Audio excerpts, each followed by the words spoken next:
Now by somebody who's following this. Justin Shepard, digital journalist in Nashville. Been following it from the beginning. Always good to see you, my friend. And by the way, Justin's online handle is Justin the Nick of Crime. I want to ask you about this. You have an update, first of all, and you also have new details about what exactly happened during this alleged shooting, right? A little bit, yeah. So we learned tonight that the U.S. Marshals are involved. They got involved, I believe, yesterday, but they're now offering a $5,000 reward for information about him. And basically the purpose of that is they're trying to get the locals to shake out, like check your trail cams, check anything in that area, any information that could possibly lead to where he might have last been seen or where he might be now. And what about the details of this alleged shooting of his wife? As far as, I'm not sure which ones you're talking about, but are you talking about as far as the fact that she was shot in the neck and then tried to quickly get away, slamming on the gas, trying to get away after she'd been shot? Yeah.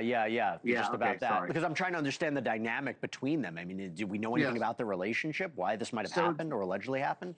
Yeah, so there was a domestic violence dispute, is what we're understanding. He started firing at her. He came up to the car, asked if she had been shot. She said yes, I think holding her neck. And before he could do anything else, she just gunned the gas as quickly as she could to try to get away from him. From there, went and sought help, and he's been on the run ever since. What do we know about him? What do we want to know about his past? Does he have criminal history? So what we know about him is he's special forces. So this is not your average person who might be a hobbyist and trying to, live on the land or survive. This is somebody that has true survival skills, like you said at the beginning of this. Strong swimmer, strong diver, knows how to live in rough terrain. He was trained to do this. This is a special forces. He's very, very lethal at this point, basically. And he's unpredictable. Now he's on the run. So I think that makes him extra dangerous, because if you get him backed into a corner, who knows what's going to happen. Did we learn more information about his cell phone? So for his cell phone, what we've learned is that he's ditched it. They have no way to triangulate him from that, any data.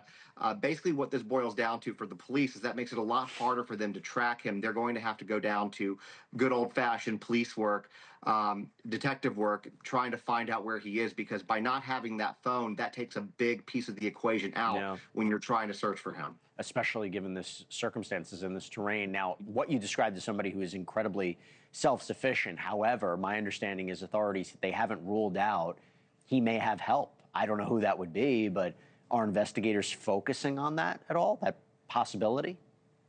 So that's something that you can never really rule out in a situation like this. While they don't know one way or the other, at this point in time, he could have somebody that's friend who's possibly sympathetic to him, or even somebody who he's forcing to do something where, and when you're having a situation like this, even the smallest minute thing could make a huge difference, meaning that somebody giving him a meal or a ride or even a change of clothes could basically buy him hours, if not days. So that's absolutely something that police and investigators are looking at, if somebody's possibly helping him or he's forcing somebody to help him. This is why it's so important to get his image out, because I'm curious, authorities are asking people to report anything suspicious, particularly if they see him. Are they getting a lot of tips, do you know? I mean, how much of a role do you think the public is going to play, particularly in this area? So I don't know what they've gotten as far as tips. I know that that's part of what that $5,000 reward the U.S. Marshals put out there. But in this type of area, you're talking about rural Tennessee, and you have people that live in these communities. They know these woods. They know the areas that they're in. So it's kind of a double-edged sword, because on one hand, you have the people, authorities telling people to stay in, make sure, check your cameras, check your outbuildings, look at anything that's suspicious. But at the same time, these people know the woods, so they know that if something is suspicious going on, they're going to be the first ones to recognize that and then can turn that into the police. And I think that that's what most of the public in this area is wanting to do. They're wanting this to be resolved. There are kids in the area, there are schools in the area, and they just want to go on with their life and not feel like they're unsafe. So I know that a lot of them want this resolved. Well, you just actually hit upon a really good point. Obviously, if you see something, say something, but at the same time, you have to make sure that you don't take a step beyond. I mean, that you really have to make sure you do this safely and securely and protect yourself and your families, because this sounds like a very dangerous individual. So, again, distressing situation. We'll follow it. I know you're going to follow it. Justin Shepard, thank you for taking the time. Really appreciate it. Thank you, Jesse. Thank you for watching. Subscribe below and download our NewsNation app right now on your phone, and you will get fact-based, unbiased news for all Americans.